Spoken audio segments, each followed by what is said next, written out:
Welcome to my Hebrew channel, Mila Hebraica, and I'm looking at Ruth 1 verse 1 using an ancient manuscript written by hand, approximately 1,100 years old.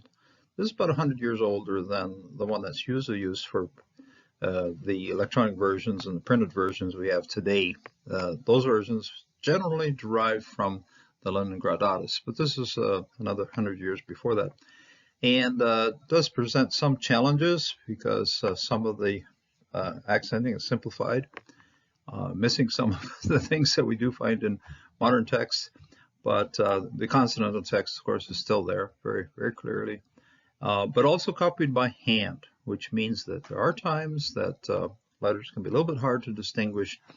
And most cases, there's a good spacing, although the words run together like they did in ancient times.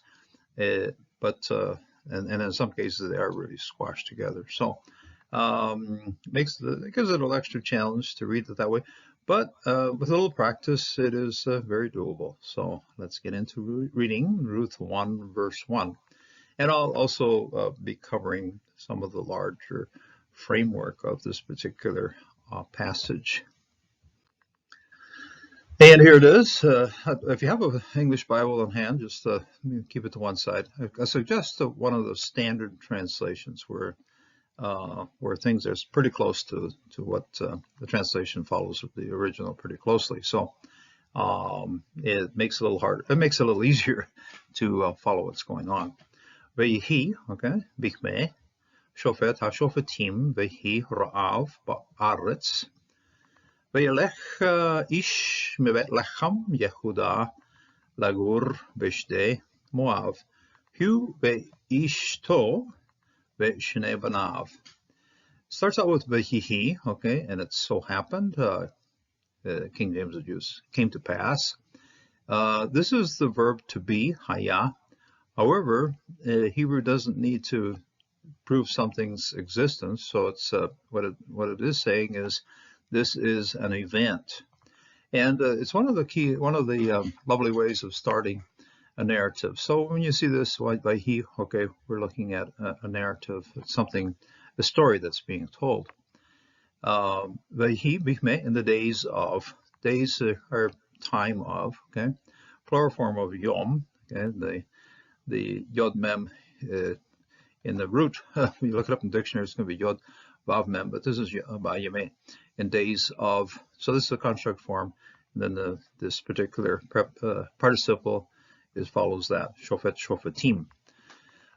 There's a conjunction on the front that means that this particular passage was tied to something else. Sometimes passages do start straight out with a conjunction, but this is connected to something else.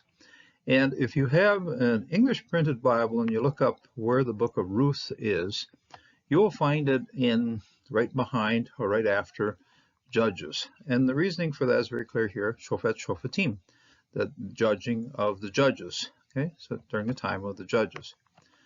If you have a Hebrew printed Bible and you start looking for it and you look for it right after the book of, you won't find it in Judges, you won't find it in the first portion of the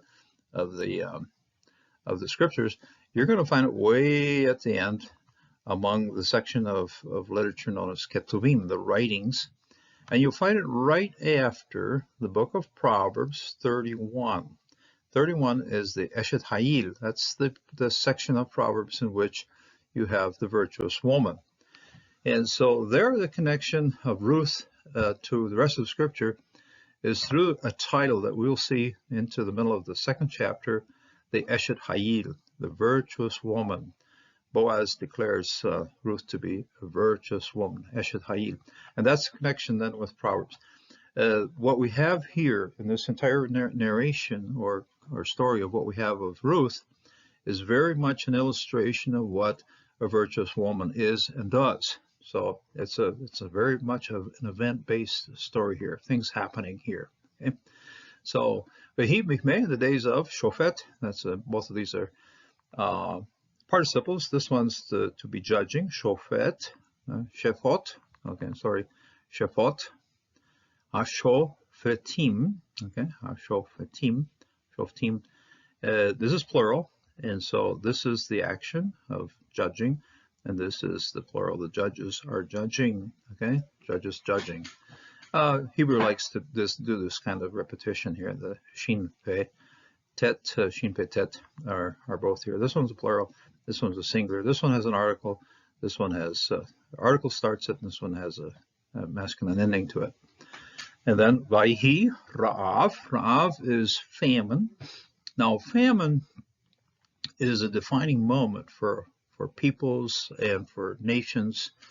We find it with Abraham. He gets to the promised land, immediately suffers a famine. He leaves for Egypt and finds refuge for a little while in Egypt. Then he runs into trouble with the Pharaoh. Of course, Pharaoh sends him back. By then, the famine's probably over. Isaac also ran into famine. And of course, the famine that defined or brought the people of Israel over to Egypt, they were brought through a famine. There was a very severe famine throughout the whole region, and the Lord pushed his people from Palestine over to Egypt for a while, and they learned to live under slavery at the end. So Rav is a defining moment. Now, take a good look here. It's Resh Ayin Bet.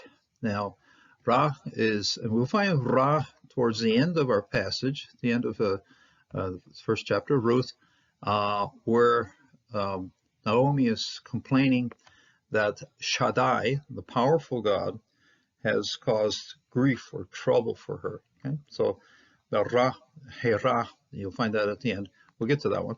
Is something that's grief or trouble, okay? Issues. And so, and there was trouble, there was trials. Rav, if you just took a resh bet, that's a spread out evil. So it's one way of remembering famine, okay? So it's an evil that's spread out over time. So Ra'av, famine, a famine, okay? No article here. It doesn't say harav. It says Ra'av, a famine. Ba'aretz, in the land. Doesn't define right here exactly, but we'll get to that in quite a lot of detail in a minute. Ba'aretz, in the land. Ve'elech, and he walked.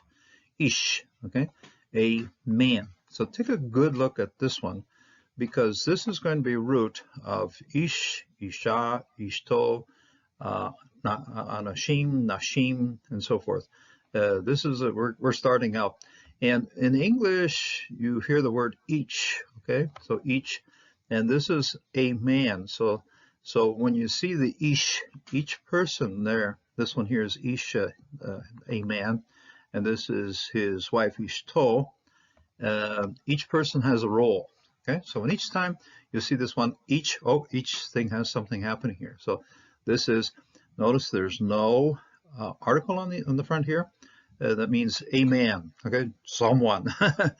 And it's one way of the Hebrew saying just a guy, okay, just someone, okay, someone who's doing things on his own impulse and on his own interest and so forth. He's not really fitting in with and he's not notable for it. He's just some guy, okay, Ish.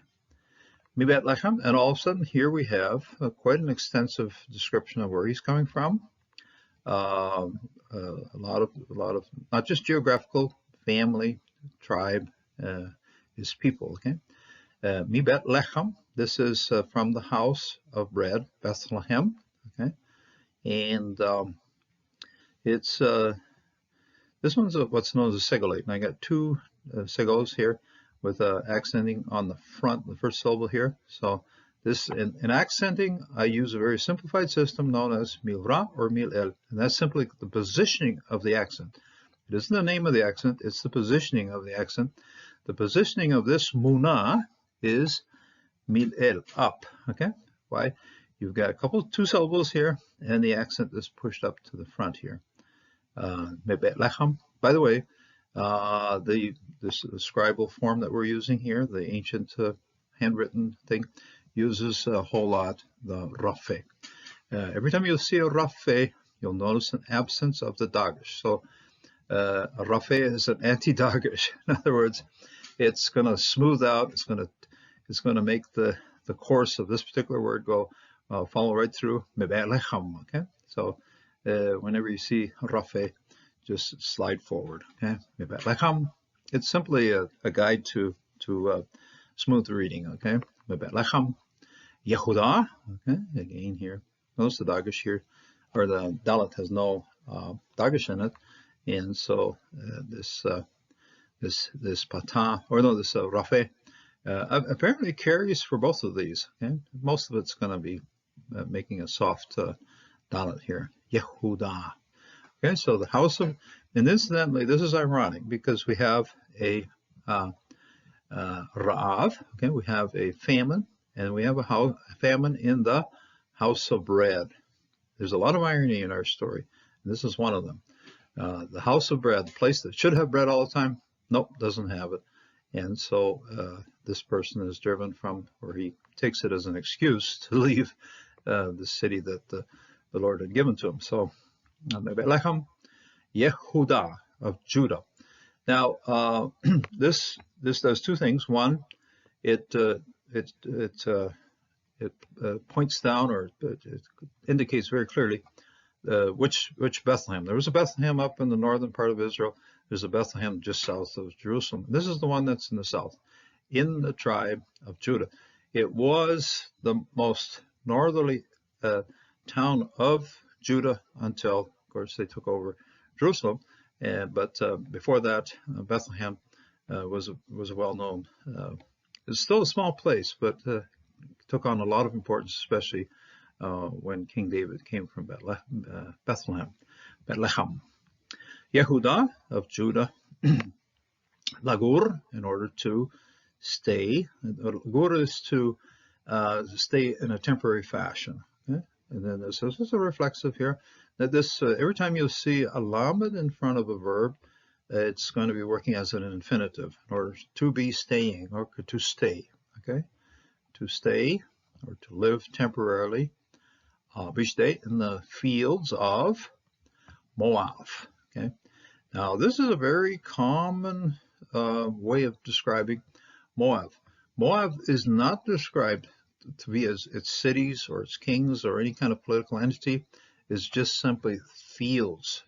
Going back to a very rural setting here. So that this is very much going back to basics. Okay? Bishde, Moab, back to the fields of Moab. Hugh, he, okay, Hugh. And the antecedent of this personal independent pronoun is ish. Okay, this man is going back to Bishde Moab. Ishto, Ishto. This, incidentally, is a construct form of ish. Okay, the yod has dropped out of the middle here, but it's ish, ishte. Now, when we're talking about the virtuous woman, we're going to say eshet hayil. Now, that's very much a construct. This one's also a construct. Okay, ishto, his wife of him. The antecedent of this particular pronoun is hu, or ish here. And so ishto, beshne, and two banav, okay, and two of his sons, his two sons. Apparently only just had two sons. No other sons are mentioned, so we're just going to keep it to two sons, okay. Beshne, banav, okay, double comments here. And there's a shiluk. Now, this is one, we're going to see it here, and we're going to continue seeing it through our passage. You can look this up in a modern translation or a modern version of the scripture. There's supposed to be a sof pasuk here, two little dots right on top of each other. But our scribe wants to save on ink, and for whatever reason, he considers that the suluk that we have right here good enough to finish it off. Very interesting story, what's happening. Tough circumstances, tough things can drive us away from the Lord or to the Lord. And it's apparent that this Ish, we're going to get his name in the next study. It's apparent that this Ish, when things got tough, rather than trusting and staying in place, he took off for foreign land, and that most certainly upset his family and his relationships with his people, his relationship with God. Many things went to pieces when there was a trial. So we have to be careful. Whenever there's a trial, a trouble, be it famine, be it the loss of a job, be it loss of a loved one, whatever happens to our lives that turn things upside down, there are one or two things. It either brings us closer to the Lord or sends us off into a tangent. And this particular Ish was sent off into a tangent that didn't do him or his family much good. But it was also an opportunity for a foreigner, Ruth, to come into the people of God. So even bad things, when bad things happen to good people, sometimes good things will happen along the way as well. So may God bless, may God strengthen you, and hope that this study will continue and go forward. Until the next time.